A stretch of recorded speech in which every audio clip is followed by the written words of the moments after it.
Hello， 大家好，欢迎收看靓仔小虾饺的频道。这期视频给大家介绍的月季是蓝色梦想。种植了1年多，我觉得这是一款优点和缺点都比较明显的品种。我会先介绍品种特性，再分享种植过程中遇到的状况，或者说它的一些小缺点。蓝色梦想是一款风花灌木月季，由英国育种人彼得·詹姆斯于2001年培育。它是我去年购买的小苗，和前几期视频的安索菲比克以及沙利福奥摩斯同时买的。现在它的高度仍然没有到达膝盖，株形紧凑而圆润，开花枝相对比较短。我是把它当作较低矮的灌木月季养护的。这个品种官方记载的成熟株高在90厘米。蓝色梦想呈现浓郁的紫色，或许是根据温度的变化，高温时更偏粉色或紫粉红色，低温时则呈现接近蓝色调的紫色或淡紫色。花色梦幻高雅，给人一种很清新的感觉，非常富有观赏性。蓝色梦想是半重瓣月季，有9到16片花瓣，开杯状的花型让它成为了很好的蜜源植物，很容易吸引蜜蜂等授粉昆虫。它的花朵不大，直径在5到7厘米，小巧灵动。蓝色梦想属于风花月季，花量非常多，多头集群开放，开花性极好，总是在枝头呈现出一簇簇的紫色花团。它的分枝性很好，比安索菲比克，包括比果汁阳台等品种都要好，几乎不用任何干预就能自己长成一个圆润的株形。这一点在早春芽点萌发的时候就能看出来，很多强壮的底芽，包括它整个植株都在孕育很多非常健壮的芽点。蓝色梦想的叶片光滑翠绿油亮，和它花朵大小比起来呢，叶片是比较大的，而且叶片数量很多，总是枝繁叶茂的。从香味上讲，它有迷人的水果香，闻起来非常清新。蓝色梦想在4月底开第一波春花，是1年里花量最大的。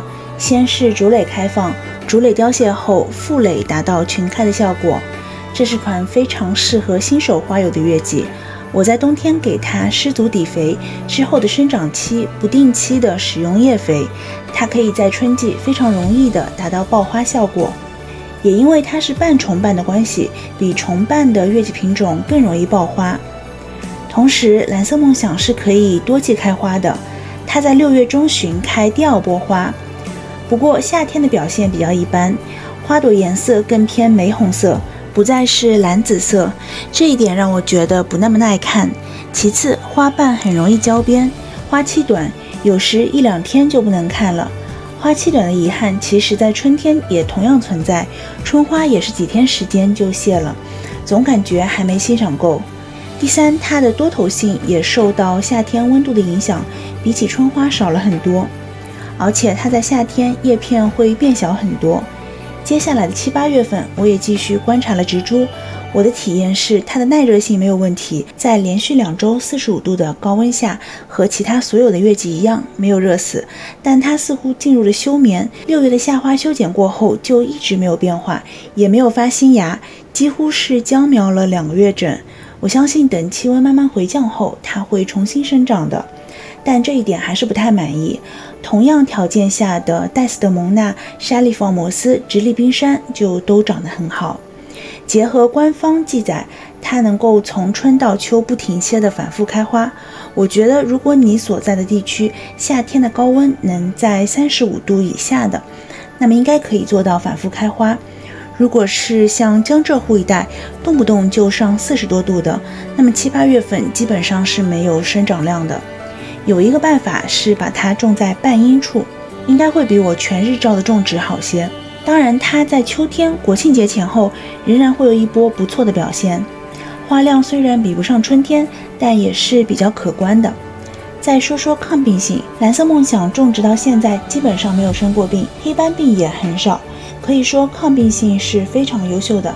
但它比较爱招虫子吃，当然这并没有对植株造成太多不良影响。7、8月份我照的月季叶子或多或少都被虫吃了，蓝色梦想是被咬的比较严重的，不过问题不大，自然界嘛，有虫子才是正常的。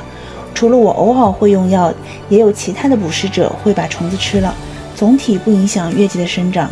最后总结一下，蓝色梦想颜色梦幻，花量大，群开效果震撼，多季开花，分枝多，长势快，枝条粗壮，抗病性强，香气宜人，适合半阴环境地栽。